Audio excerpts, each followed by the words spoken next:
Hello and welcome to all on matrix classes. आज जो अपन topic discuss करने वाले हैं वो है हमारे पास कौन सा सैम्पलिंग। सैम्पलिंग आपके पास एक बहुत ही इंपॉर्टेंट चीज़ है जहाँ पर किसी भी सिग्नल को अगर आपको प्रोसेस करना है तो जिसकी हेल्प से अपन लोग ये वाला सारा काम करते हैं वो आपके पास क्या कहलाता है, सैम्पलिंग कहलाता है। मतलब अगर मैं चाहूँ कि मुझे कोई इनपुट सिग्नल और उसको प्रोसेस करना है एक पॉइंट से दूसरे पॉइंट पर, मतलब उसको आपको चलाना है, तो आप किसके थ्रू करते हो, सैम्पलिंग के थ्रू करते हो। तो सैम्पलिंग थ्योरम एक एक्सट्रीमली इंपॉर्टेंट होता है एंड यूजफुल है किसके लिए, सिग्नल को प्रोसेस करने के लिए। सबसे पहले बात, अगर अपन कोई भी इनपुट अगर सिस्टम को प्रोवाइड करा रहे हैं और उस सिस्टम से अपन ने कोई आउटपुट बना लिया, अगर वो आउटपुट से अपन दोबारा से चाहें कि यार मुझे दोबारा से मैं इनपुट बनाना चाहूँ तो क्या मैं बना सकता हूँ, तो हाँ, जिसकी हेल्प से बना सकते हैं उसको अपन लोग कहते हैं क्या, सैम्पलिंग। तो कोई भी कंटिन्यूस टाइम सिग्नल है कन्वर्टेड टू डिस्क्रीट, मतलब मैंने कंटिन्यूस को डिस्क्रीट में कन्वर्ट कर दिया बाय द प्रोसेस, और वो प्रोसेस कहलाता है आपके पास क्या, सैम्पलिंग कहलाता है। ठीक है। सैम्पलिंग के बाद जो भी सिग्नल होता है उसको आप डिफाइन करते हो डिस्क्रीट इंस्टेंट ऑफ टाइम में, अलग अलग इंस्टेंट ऑफ टाइम के साथ डिफाइन करते हो। एंड जो भी टाइम इंटरवल होता है बिटवीन टू सब्सिक्वेंट सैम्पलिंग, दो लगातार आने वाली सैम्पलिंग के बीच में जो भी समय होगा वो टाइम आपके पास कहलाएगा सैम्पलिंग इंटरवल। और आगे जाकर के उसको अपन कन्वर्ट कर देंगे नाइकिस रेट, नाइकिस इंटरवल के अंदर, जिसने बताया था वो नाइकिस वाला नाम था। ठीक है। तो in the process of sampling one of the most important जो फैक्टर होते हैं that we consider is the signal sampling rate. सबसे पहले मुझे सिग्नल को सैंपल करने वाले रेट के बारे में पूरा पता होना चाहिए। That must be sufficiently high, वो हाई होना चाहिए जिसकी वजह से जो भी आपका ओरिजिनल सिग्नल है वो आप आराम से रिकंस्ट्रक्ट कर सको। तो ये चीज़ आपको इसके अंदर देखनी होती है। ठीक है। आई थिंक ये वाली बात समझ आ गई होगी। अब नाउ नेक्स्ट पर आते हैं, अगली चीज़ क्या कहलाती है, आपका टोटल मेन थीम जो सैम्पलिंग के अंदर है वो क्या है और उसको कैसे करना है। Listen, sampling. सैम्पलिंग क्या है, सैम्पलिंग थ्योरम एक्सट्रीमली इंपॉर्टेंट है और किसी भी सिग्नल को प्रोसेस करने में यूज़ होने वाली डिवाइस है। सैम्पलिंग थ्योरम प्रोवाइड करता है mechanism for representing continuous time signal by a discrete time signal. Sampling theorem idea भी बताता है how the signal will be sampled, किस तरीके से आपको सिग्नल को सैंपल करना है उसके बारे में भी बताता है। ठीक है। अलग अलग टाइप के आपके पास सैंपल्स होते हैं जो आप लेते हो, जैसे आइडियल, नेचुरल सैंपल और एक फ्लैट टॉप सैंपल। तीन अलग अलग टाइप के आपके पास सैंपल चलते हैं जो काम करते हैं। ठीक है। नाउ सैम्पलिंग थ्योरम जो मैंने अभी भी डेफिनेशन बताई वही सैम्पलिंग थ्योरम है, यानी किसी भी कंटिन्यूस टाइम सिग्नल को अगर आप रिप्रेजेंट कर सकते हो सैंपल्स की फॉर्मेट में एंड रिकवर्ड बैक, और उसको दोबारा से आउटपुट से इनपुट बना सकते हो इफ़ द सैम्पलिंग फ्रीक्वेंसी, जब आप कब बना पाओगे ये, जब आपकी सैम्पलिंग फ्रीक्वेंसी जो है एफ एस जो है वो greater than equal to twice F M होगी। एफ एम आपकी मैक्सिमम फ्रीक्वेंसी कहलाती है, एफ एस आपकी सैम्पलिंग फ्रीक्वेंसी कहलाती है। तो हमेशा सैम्पलिंग फ्रीक्वेंसी ज़्यादा होनी चाहिए किससे, मैक्सिमम फ्रीक्वेंसी के डबल से, तब आप कहोगे कि आप दोबारा से आपके आउटपुट से इनपुट को क्या कर सकते हो, बना सकते हो। ठीक है। तभी आप उस सिग्नल को सैंपल करोगे। ठीक है। जितनी भी सैम्पलिंग, जितने भी आपके सिग्नल्स होते हैं वो सब इसी कंसेप्ट पर क्या करते हैं, काम करते हैं। ठीक है बच्चा, ध्यान से देखना। अब अगली चीज़ जो आती है आपके पास वो आती है किस तरीके से इसकी चीज़ों पर काम किया जाता है। देखो, लेट आपने माना कि आपके पास कोई भी कंटिन्यूस टाइम सिग्नल है, मतलब अब सैम्पलिंग थ्योरम का आपके पास क्या है, प्रूफ है ये कि अगर आपका कोई भी कंटिन्यूस टाइम सिग्नल है, ये रहा एक्स टी, इस एक्स टी से आपने क्या बना लिया, आपको क्या बनाना है, सॉरी क्या बनाना है बच्चा, आउटपुट बनाना है, मतलब डिस्क्रीट बनाना है। तो आप क्या करोगे, सबसे पहले जो इनपुट है उसको डायरेक्टली पहले किससे पास कराओगे, सैम्पलिंग फ्रीक्वेंसी से, और वो सैम्पलिंग फ्रीक्वेंसी होनी चाहिए greater than equal to twice of F M. तो let continuous time signal x t है whose spectrum is band limited, इसका स्पेक्ट्रम बैंड लिमिटेड है कितना, एफ एम हर्ट्ज का। एंड देयरफॉर जो भी सिग्नल है has no frequency component beyond F M, और जो भी आपकी फ्रीक्वेंसी कंपोनेंट है वो इस एफ एम हर्ट्ज की फ्रीक्वेंसी से ज़्यादा नहीं होनी चाहिए। समझ में आ गई ये वाली बात, है ना।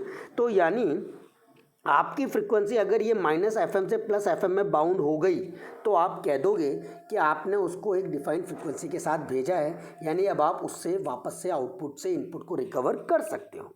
तो आपने एक्स ओमेगा को क्या बोला, जब ओमेगा आपका ओमेगा एम से ज़्यादा है यानी वो ज़ीरो है, प्लस माइनस के ओमेगा एम के बीच में तो ठीक है, बट अगर उससे ज़्यादा है तो वो क्या है, ज़ीरो है, और उसके बीच में वो आपका एक नॉर्मल फंक्शन की तरह काम करेगा। तो लेट आपने एक्स टी को भेजा, इसका फोरियर ट्रांसफॉर्म लिया पहले आपने, तो वो एक्स ऑफ ओमेगा हो गया, वही बैंड लिमिटेड फॉर्मेट में हो गया, यानी आपने उसको यहाँ पर क्या कर दिया, माइनस एफ एम से प्लस एफ एम के बीच में अरेंज कर दिया है। ठीक है बच्चा। अब इसको अब आप पास कराओगे किसी भी कैरियर के रेस्पेक्ट में, तो सीन ध्यान से देखना किस तरीके से आप कैरियर के साथ उसको क्या करते हो, भेजते हो। तो आपने कैरियर के साथ उसको भेजा, वो कैरियर आपने बोला है del T S of T, del मतलब इम्पल्स ट्रेन। इम्पल्स ट्रेन जो 0 पर 1 होती है या फिर TS पर 2TS कंटिन्यूस एक्सप्रेशन। इसको आप क्या कह सकते हो, डेल टी माइनस का NTS कह सकते हो। n की वैल्यू 0 है तो वो पहला वाला है, ये वाला। n की वैल्यू 1 है तो वो दूसरा है। n की वैल्यू 2 है तो वो तीसरा है। n की वैल्यू -1 है तो ये है, -2 है तो ये वाली चीज़ है। इस तरीके से आपकी चीज़ें चल रही है। यानी आपने आउटपुट बनाने के लिए पहले एक इनपुट लिया, उस इनपुट को इम्पल्स ट्रेन के साथ भेजा, दोनों के अंदर आपने मल्टीप्लायर लगाया, उससे आपने आउटपुट बनाया। अब जैसे आपके पास इनपुट कैसा था, ऐसा था, तो ये सिग्नल उसी इनपुट के अकॉर्डिंग सेट हो जाएंगे। तो ये आपके वही इनपुट पहले बन गया और इम्पल्स ट्रेन उसके अकॉर्डिंग क्या हो गई बेटा, एडजस्ट होती चली गई। वो आपने बना लिया। तो आपका कंबाइंड आउटपुट कैसा हो गया, लाइक दिस। ठीक है, मतलब जो भी आपके ये कैरियर थी, मतलब इम्पल्स ट्रेन थे, वो आपके इनपुट के साथ क्या हो गए, मिक्सड अप हो गए और उन्होंने इसको एक सैंपल कर दिया। सैम्पलिंग कर दिया मतलब एक सुपरपोजिशन कर दिया है उसके अंदर, है ना। This sample signal consist of, इसके अंदर इम्पल्सेज होती है स्पेस्ड एवरी TS सेकेंड। ये हर TS सेकेंड के अंदर लगी हुई होती है। इफ़ जो भी आपके पास ये होंगे वो आपके पास एक पीरियोडिक सिग्नल को बताएगा जिसका पीरियड कितना है, आपका TS है, और उसी चीज़ को आप एक्सप्रेस करते हो एक फोरियर सीरीज़ की फॉर्मेट में। ठीक है, तो impulse train del TS of T एक पीरियोडिक सिग्नल की फॉर्मेट में जनरेट हो गया। ठीक है, नाउ द नेक्स्ट वन। अब आपने क्या किया, उसका ट्रिग्नोमेट्रिक फोरियर सीरीज ले लिया, ट्रिग्नोमेट्रिक फोरियर सीरीज एक्सपेंशन ले लिया। यानी डेल TS ऑफ T आपने कैसे कर दिया, 1/TS। आपके पास था ही सरी बिल्कुल इनपुट का प्रॉपर, है ना, GT से निकाल रहे हैं दोनों का फोरियर ट्रांसफॉर्म करके। तो आपने del TS of T 1/TS तो आपके पास था ही, 1 का तो 1 ही रह लिया, 2 cos omega CT 2 cos 2 omega CT आपका बिल्कुल प्रॉपर तरीके से यही होता है फोरियर सीरीज जब आप लेते हो किसी भी इनपुट के रेस्पेक्ट में। ठीक है, अब आप इसका क्या लोगे बच्चा, फोरियर ट्रांसफॉर्म लिया जाएगा। क्या लेंगे इसका, फोरियर ट्रांसफॉर्म।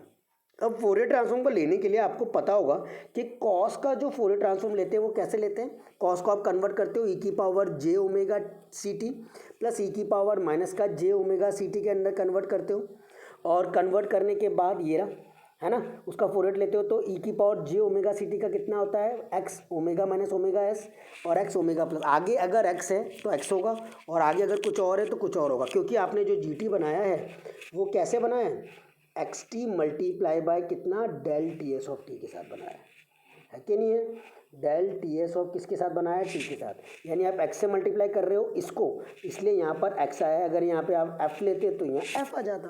तो XT का कितना हो गया, x ओमेगा हो गया, 2XT कॉस ओमेगा CT का x omega minus omega s plus x omega plus omega s हो गया, 2 cos 2 का ओमेगा माइनस 2 ओमेगा s और ओमेगा प्लस का 2 ओमेगा s हो गया, प्लस का डॉट डॉट डॉट। ठीक है, इसको भी आपने जनरल फॉर्मेट में लिख दिया 1/TS, और ये x ओमेगा माइनस का n ओमेगा s हो गया। अब आपने n की वैल्यू 0 ली तो ये पहला आ जाएगा, n की वैल्यू 1 ली तो ये दूसरा सिग्नल, n की वैल्यू 2 ली तो ये तीसरा, n की वैल्यू n की वैल्यू 2 ली तो ये वाला सिग्नल, ये n=2 के लिए, ये n=-1 के लिए।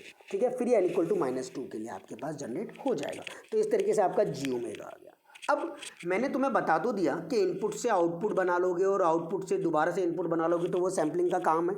बट ये आउटपुट से इनपुट दोबारा कैसे बनाया जाता है और ये कब बिल्कुल अप्रोप्रिएट होता है, जब आपके सारे जो सिग्नल हैं आउटपुट बनने वाले फ्रीक्वेंसी रेस्पॉन्स में वो सब अलग अलग होने चाहिए। देखो ये अलग है, इनके बीच में फिर गैप है, फिर ये अलग है, फिर इनके बीच में फिर गैप है, ये तीसरा वाला अलग है, सबके बीच में आपस में गैप रहता है।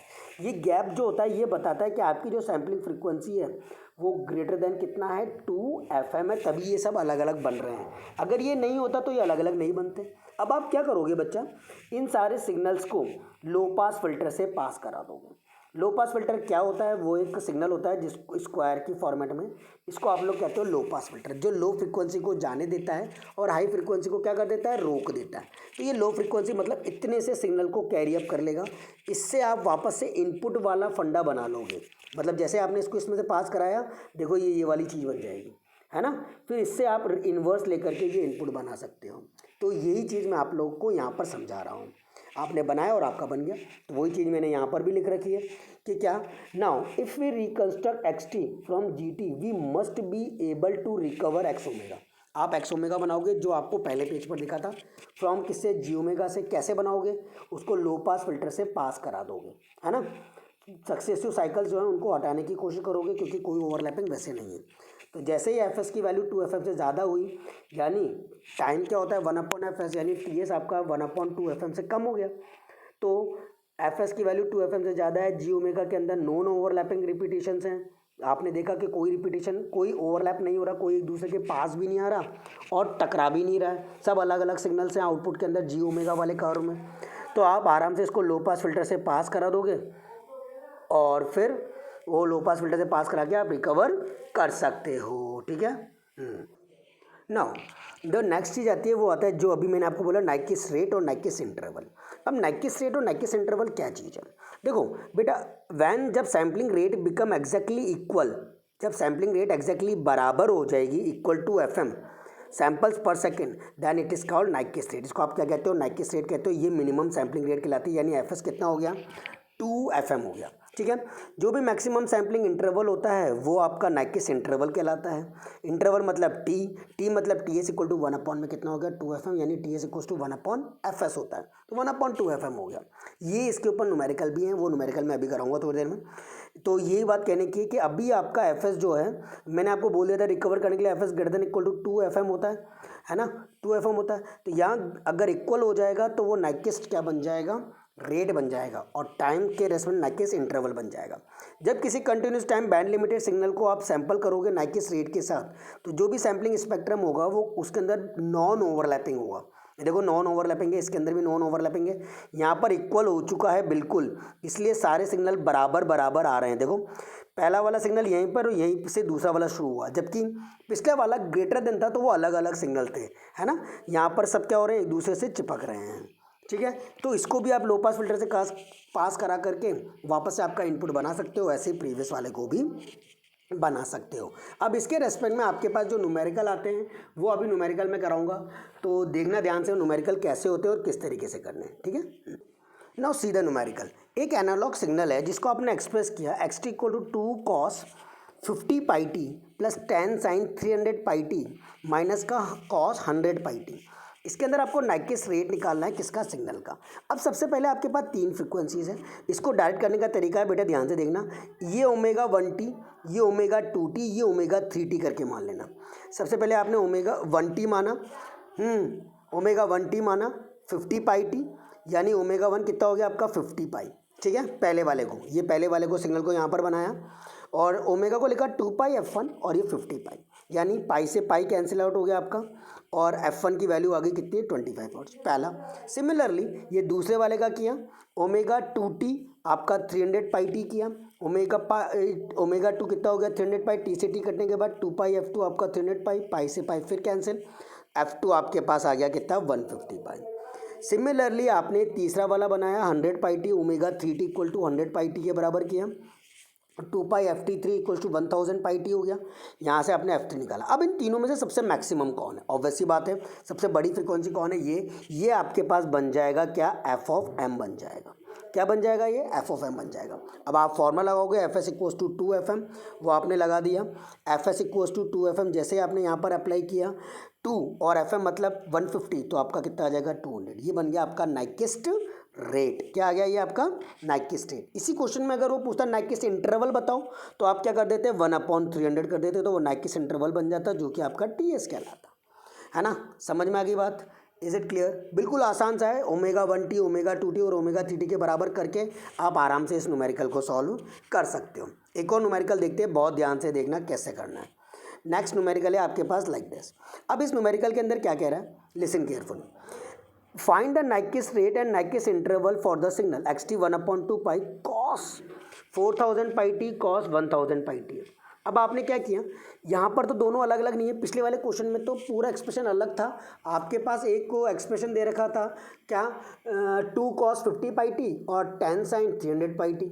अब आप यहाँ तो प्लस की टर्म में अलग अलग नहीं है, तो आप पहले प्लस बनाओगे। तो आपने क्या किया? 2 से नीचे और 2 से ऊपर मल्टीप्लाई डिवाइड। क्या किया बच्चा? यहाँ पर 2 से नीचे और 2 से ऊपर मल्टीप्लाई डिवाइड। ये 2 से यहाँ कर दिया और 2 से ऊपर कर दिया। 2 cos A cos B का फॉर्मूला, ये तो 2 2 जा कितना हो गया? 4π हो गया, तो ये 4π आपका यहाँ बन गया, और ये 2 cos A cos B बन गया। 2 cos A cos B cos A plus B plus cos A minus का B लगा दिया। नीचे मैंने फॉर्मूला भी लिख रखा है, ध्यान से देख लो। अब आपके पास ये हो गया 5000 पाई टी हो रही है। अब वही सेम काम इसको ओमेगा 1 के बराबर कर दोगे, इसको ओमेगा 2 के बराबर कर दोगे, तो ओमेगा 1 आपके पास कितना हो गया 5000 हो गया। इसको 2 पाई F1 लिख दोगे तो 2 पाई F1 इक्वल टू 5000 किया हुआ है। वैसे मैंने पीछे ध्यान से देख लो, कंपेयर करके मैं बिल्कुल प्रॉपर दिखा देता हूँ तुम्हें।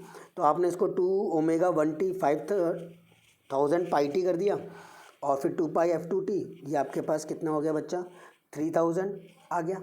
F1 की वैल्यू आ गई आपके पास कितनी, हाँ 2500, कितना आ गया भैया 2500। सेम अगर ओमेगा 2 टी किया, ओ लो, सेम ओमेगा 2 टी करोगे तो ये आपका ओमेगा 2 टी का आ गया 3000। यहाँ से 1 मिनट 2 सेकेंड रुक जाना बच्चों, ओमेगा 1 टी है, इसको लिखा 2 पाई F1 इक्वल टू कितना 5000 पाई, है ना, पाई से पाई कट गया। F1 की वैल्यू कितनी आ गई बच्चा 2500, आया नहीं आया। तो ये आपकी मैक्सिमम है, क्योंकि जब आप F2 निकालोगे तो F2 आपके पास 1500 ही आएगा, आएगा कि नहीं आएगा। 3000 पाई टी है, पाई से ये वाला पाई कट गया था, F2 टी से ये टी कट गया था, और है ना F2 की वैल्यू 3000/2 तो 1500, 1500 लेस है, छोटी है इसलिए उसको कंसिडर नहीं करेंगे, वो यहाँ नहीं किया है, आप कर लेना, है ना, ठीक है।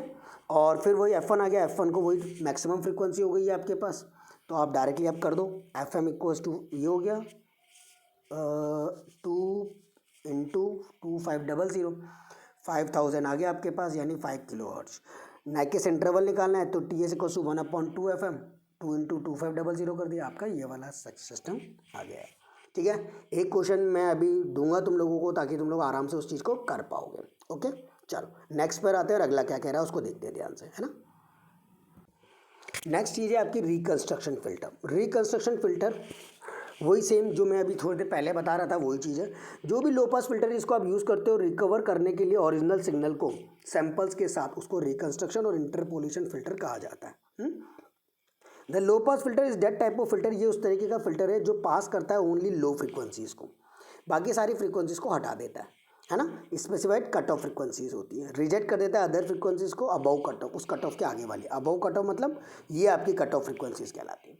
In case of low pass filter there is a sharp change in response, बहुत शार्प चेंज होता है किसमें, आउटपुट के रेस्पॉन्स में। ये बहुत ज़्यादा शार्प चेंज हो रहा है, एकदम से चीज़ यूँ भी नहीं है कि कर्व आपने लगाया, ये कर्व आपको था बना हुआ था कर्व और आपने इसको लो पास फिल्टर से पास करा तो डायरेक्टली वो ये वाला ही दे देगा। पहले इतना शार्प चेंज देगा आसपास के एरिया को कट करते हुए, उसके बाद आपको ये ओरिजिनल सिग्नल मिल पाएगा, ठीक है ना।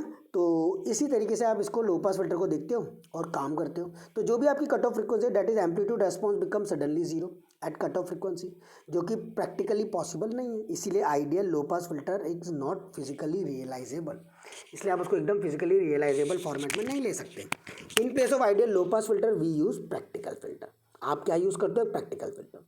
अब इस फिगर से एम्पलीट्यूड का जो रेस्पॉन्स है वो कम हो रहा है स्लोली टू बिकम जीरो। इसका मतलब क्या है, there is a transition band होगा in case of practical filter. Practical filter में आपका कोई ना कोई ट्रांजिशन बैंड दिखाई देगा, समझ गए बात को।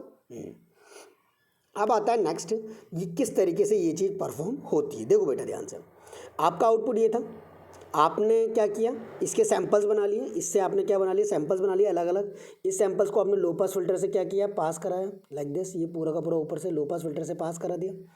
इसने क्या किया, इस तरीके का आपको दिया sharp change amplitude response. Practical low pass filter ऐसा ही होता है, क्योंकि direct low pass filter direct frequency नहीं आती, कई फ्रिक्वेंसी उस स्टेज में कई बार डिस्टॉर्ट भी हो जाती है, तो इस वजह से आप practical low pass filter use करते हो, ठीक है डन।